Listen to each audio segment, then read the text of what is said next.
श्री स्वामी समर्थ. श्री स्वामी चरित्र सारामृत. अध्याय 9. श्री गणेशाय नमः. घरोघरी स्वामी कीर्तने, नित्य होती ब्राह्मण भोजने, स्वामी नामाची जप ध्याने अखंडित चालती. दिगंतरी गाजली ख्याती, कामना धरोनी चित्ती. बहुत लोक दर्शना येती अक्कलकोट नगरात. ब्राह्मण, क्षत्रिय, वैशादिक, शूद्र आणि अनामिक, पारसी, यवन, भाविक दर्शना येती धावोनी. यात्रेची गर्दी भारी, सदा आनंदमय नगरी. साधू संत ब्रह्मचारी, फकीर, संन्यासी येती पै. किती वर्णावे महिमान, जेथे अवतरले परब्रह्म. ते नगरी वैकुंठ धाम प्रत्यक्ष भासू लागली. असो ऐशा नगरात शंकरराव प्रवेशत. आनंदमय झाले चित्त, समाधान वाटले. यात्रेची जाहली दाटी, कैशी होईल स्वामी भेटी, हे चिंता उपजली पोटी. मग उपाय योजिला. जे होते स्वामी सेवक, त्यात सुंदराबाई मुख्य. स्वामी सेवा सकळीक, तिच्या हस्ते होतसे तियेचे घेऊनी गांठी. शंकरराव सांगती गोष्टी, करोनी द्याल स्वामी भेटी, तरी उपकार होतील. व्याधी दूर करावी म्हणून विनंती कराल स्वामी चरणी. तरी आपणा लागोनी द्रव्य काही देईन. बाईसी द्रव्य लोभ पूर्ण, आनंदले तिचे मन. म्हणे मी इतुके करीन, 2,000 रुपये द्याल की. ते म्हणती बाईसी, इतुके कार्य जरी करीसी तरी 10,000 रुपयासी देईन सत्य वचन हे. बाई विस्मित झाली अंतरी. ती म्हणे हे सत्य जरी, तरी उदक घेऊन करी. संकल्प आपण सोडावा. शंकरराव तैसे करीती. बाई आनंदिली चित्ती. म्हणे मी प्रार्थून या स्वामी प्रती कार्य आपुले करीन. मग एके दिवशी यती बैसले होतेच आनंदवृत्ती. शंकरराव दर्शन घेती भावचित्ती विशेष. बाई स्वामीसी बोले वचन, हे गृहस्थ थोर कुलीन, परी पूर्व कर्म या लागून ब्रह्मसंबंध पीडितो.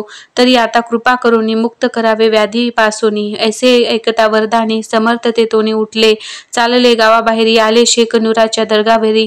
शंकरावरही बरोबरी त्या स्थळी पातले. यवन स्मशानभूमीत आले यतिराज त्वरित. एका नूतन खांचेत निजले छोटी टाकोनी.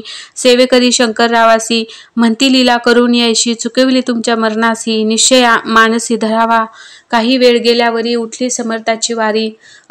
शेकनुराचे दर्ग्यावरी येऊनी पुढे चालले. शंकररावे तया दिवशी खाना दिदला फकीरासी आणि शेकनूर दर्ग्यासी. एक व कफणी चढवली. मग काही दिवस लोटत स्वामीराज अज्ञापित. बारीक वाटूनी निंबपत्र 10 मिरे त्यात घालावी. ते द्यावे हो औषध, तेने जाईल ब्रह्मसंबंध. जाहल्या स्वामीराज वैद्य, व्याधी पळे आपणची.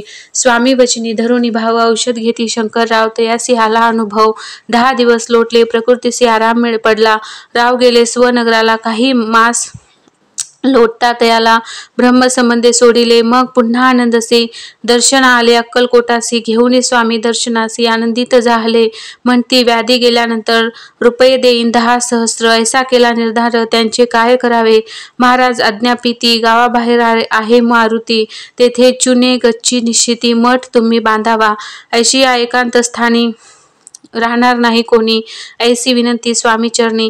कारभारी करिता ती परी पुन्हा आज्ञा आली. मठ बांधावा त्याच स्थळी. भुजंगाधिक मंडळी दाखवली जागा तयानी. सर्वानुमते तेथेची मठ बांधिला चुने गच्ची. कीर्ती शंकररावाची अजरामर राहिली. अगाध स्वामी चरित्र तयाचा न लगेची पार. परी गंगोदक पवित्र. अल्पसेविता दोष जाती. श्रवणी धरावा आदर, तेने साधिती इह परत्र. जे झाले स्वामी किंकर, विष्णू शंकर वंदिता त्या. इति श्री स्वामी चरित्र सारामृत. नाना प्राकृत कथा समंत. सदा परिसोत भाविक भक्त. 9मो अध्याय. गोड हा. श्री स्वामी राजार्पणमस्तु. शुभम भवतु. श्रीरस्तु. श्री स्वामी समर्थ.